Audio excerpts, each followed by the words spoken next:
নমস্কার, আমি ডক্টর সঞ্জয় সেনগুপ্ত। আমি কনসালটেন্ট কার্ডিয়াক সার্জন। বর্তমানে ফর্টিস হসপিটাল কলকাতায় আছি।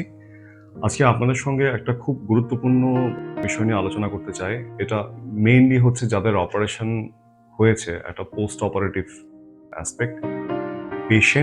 পেশেন্টের বাড়ির লোক, মানে নেক্সট অফ কিন রিলেটিভসরা, মানে more than one relative should know about this whole topic in a very comprehensive manner.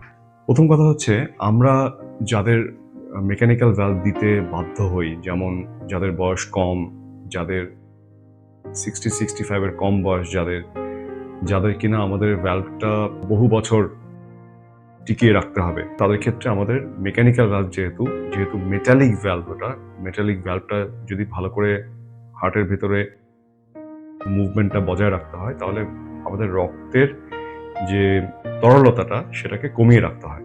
মানে রক্তটা পাতলা থাকলে তবেই মেটালিক ভ্যালভের লিফলেটটা ভালোভাবে মুভ করবে, এবং সেটার জন্য আমাদের লাইফ লং ওয়ারফারিন বলে একটা যে ট্যাবলেট হয়, ওয়ারফারিন, বা কারো কারো ক্ষেত্রে অ্যাসিট্রম, ওয়ারফারিনে কাজ না করলে অ্যাসিট্রমে চেঞ্জ করতে হয়, সেটা আমাদের লাইফ লং পেশেন্টকে দিতে হয়।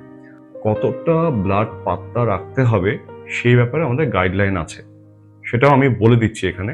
আমরা যদিও স্পেসিফিক্যালি পেশেন্টদের সেটা বলে দিই, আমি আজকে এখানেও বলছি। যদি এওর্টিক ভ্যালভ চেঞ্জ হয় তাহলে 1.5 থেকে 3 এর কাছাকাছি রাখলেই হবে আইএনআর। যদি মেকানিক্যাল ভ্যালভ, মাইট্রাল ভ্যালভ আমরা রিপ্লেস করি, তাহলে সেটা ওই 2 থেকে 3, ম্যাক্সিমাম 3.5, তার বেশি দরকার নেই। আর যদি ডাবল ভ্যালভ চেঞ্জ হয় তাহলে 3 থেকে 4, মানে 3.0 থেকে 4.0, কখনো কখনো 2.5 থেকে 4 অব্দি হলেও চলবে। তো এইটা মোটামুটি একটা টার্গেট রেঞ্জ আমাদের মাথায় রাখতে হবে। আমরা দেখেছি এটা, আমি দিল্লি এইমসে যখন ছিলাম তখন থেকে আমরা অনেক পেশেন্টকে ফলো করি যাদের অপারেশন আমাদের এইমসের চিফেরা করেছেন 1990, 1980-তে। তারা কখনো কখনো ফলো আপ করতে আমাদের কাছে আসছেন। তাদের ক্ষেত্রে একটা জিনিস আমরা দেখেছি, যে বহু বছরের ভ্যালভ ফলো আপ যারা ঠিকভাবে করছেন পেশেন্টরা এবং ডাক্তারদের সঙ্গে কমিউনিকেশনে তারা অনেক সময় আমরা দেখি, আমরা ঠিক যেই টার্গেটে যেই ডোজটা ভেবে রেখেছি, তারা আমরা বলার আগেই সেটা বলে ফেলছেন। মানে তারাও কিন্তু বহু বছরের এক্সপিরিয়েন্সে তারাও কিন্তু যথেষ্ট এডুকেটেড, এবং they also take a very good and very astute guess, and rightly so.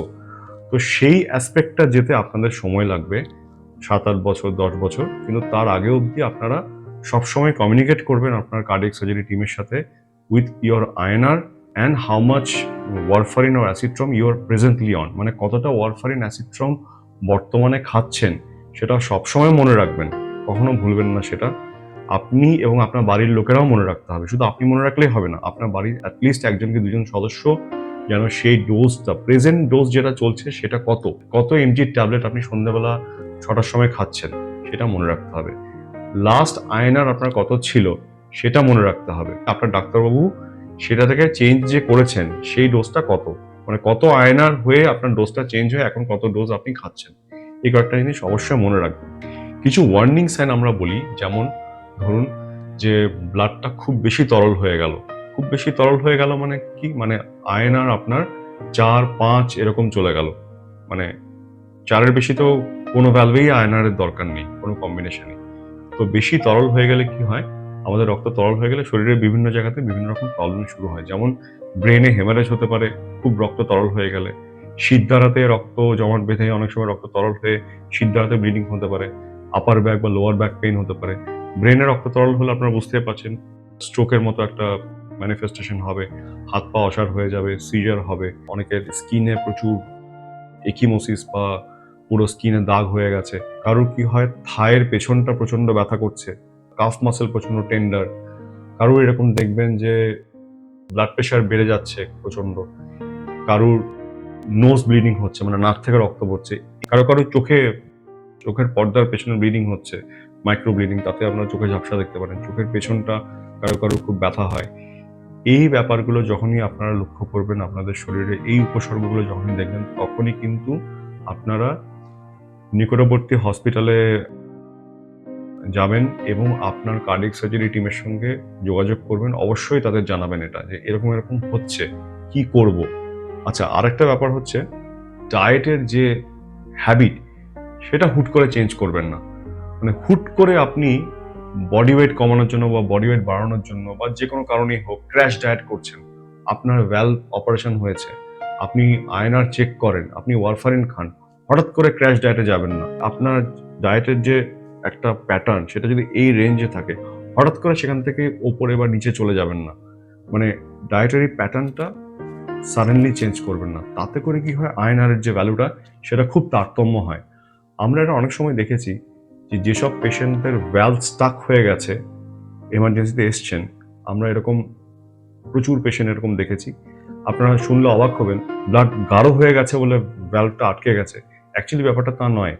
মানে ভ্যালভ স্টাক ভালভ হয়ে পেশেন্ট এসছে এমার্জেন্সিতে, অথচ আমরা দেখছি তার আয়নার খুব বেশি। মানে আমি যেটা বোঝাতে চাইছি সেটা হচ্ছে, আয়নার একটা পার্টিকুলার রেঞ্জে ঘোরাঘুরি করলেও আপনার ভ্যালভ খারাপ হবে না, কিন্তু আয়নার যদি খুব খুব লাফিয়ে অন্য জায়গায় চলে যায়, মানে খুব উঁচুতে চলে যাবে, খুব নিচুতে নেমে আসে, তখনই কিন্তু ভ্যালভ স্টাক হয়, তখনই ভ্যালভের সমস্যা শুরু হয়। সুতরাং এই জিনিসগুলো একটু মাথায় রাখবেন। আর মনিটরিং এর ব্যাপারে আমি আমার পেশেন্টদের যেটা বলি সেটা হচ্ছে, প্রথম ফলো আপের দিন অবশ্যই আয়নার করে আসবেন। প্রথম ফলো আপের পরে আমরা যে ডোজে আপনাকে ওষুধটা দিচ্ছি সেই ডোজটা মনে রাখবেন। লাস্ট আয়নারটা কত ছিল সেটা মনে রাখবেন। যদিও এগুলো সবই ডকুমেন্টেড, সবই লেখা থাকে, কিন্তু ডকুমেন্ট হারিয়ে যেতে পারে, আপনাদের মনে রাখতেই হবে, বা কোথাও বলে অডিও রেকর্ড করে রাখবেন যদি ভুলে যান। তো এই ব্যাপারগুলো মেনটেন করবেন। আর আপনার কার্ডিয়াক সার্জারি টিমের সঙ্গে সবসময় কমিউনিকেট করবেন থ্রু হোয়াটসঅ্যাপ। কিন্তু এই কমিউনিকেশনটা কিন্তু যথেষ্ট রবাস্ট মনিটরিং এর মধ্যে পড়ে, এবং আমরা প্রচুর এরকম আমাদের পেশেন্ট থাকে যাদের আমরা হোয়াটসঅ্যাপের থ্রু দিয়ে মনিটরিং করি, আয়নার এবং ওয়ারফারিনের ডোজ মনিটরিং করি। তারা কিন্তু যথেষ্ট ভালোভাবে আমাদের সঙ্গে কমিউনিকেট করেন, এবং এইভাবে কমিউনিকেট করতে করতে এটা একটা হ্যাবিটে পরিণত হয়, এবং এভাবেই কিন্তু ভ্যালভগুলো টিকে আছে বছরের পর বছর। মনে রাখবেন, মেকানিক্যাল ভ্যালভ যদি ভালো করে লাগানো হয়, ঠিকঠাক করে টেকনিক্যালি কোনো প্যারাভ্যালভ লিক না থাকে, ভালো ফাংশনিং মেকানিক্যাল ভ্যালভ, আপনাকে একটাই শুধু কাজ করতে হবে, একটাই কাজ আপনার দায়িত্ব, সেটা হচ্ছে আয়নার মেনটেন করা, সবুজ পাতালা শাকসবজি অ্যাভয়েড করা, এবং ওয়ারফারিন যেই ডোজে বলা হয়েছে সেই ডোজে খেয়ে যাওয়া। কখনো কখনো কোনো কারণে যদি আয়নার খুব বেড়ে গিয়ে থাকে, আপনাকে আপনার ডাক্তারবাবু বলেন যে ৩ দিন বন্ধ করে রাখবেন, তারপরে আবার চালু করবেন। এই যে তারপরে আবার চালু করবেন, সেই চালু করাটা যেন আপনারা ভুলবেন না। অনেক সময় কি হয়, ৩ দিন বন্ধ রাখতে বলেছেন, উনি ১০ দিন বন্ধ করে দিয়েছেন, মানে সেরকম যেন না হয়। অবশ্যই ডাক্তারবাবুর অ্যাডভাইসটা অ্যাস্টিউটলি ফলো করবেন, তাহলে দেখবেন এই ভ্যালভ, মেকানিক্যাল ভ্যালভ, যেরকম মেকানিক্যাল ভ্যালভ বাজারে বর্তমান যুগে আছে, সেই মেকানিক্যাল ভ্যালভগুলো কিন্তু লাইফ লং টিকে থাকবে, কোনো অসুবিধা করবে না, যদি আপনারা ওয়ারফারিন, আয়নার, সবুজ পাতাওয়ালা শাকসবজি, এই কয়েকটা জিনিস যদি আপনারা ভালোভাবে মেনটেন করেন। Thank you.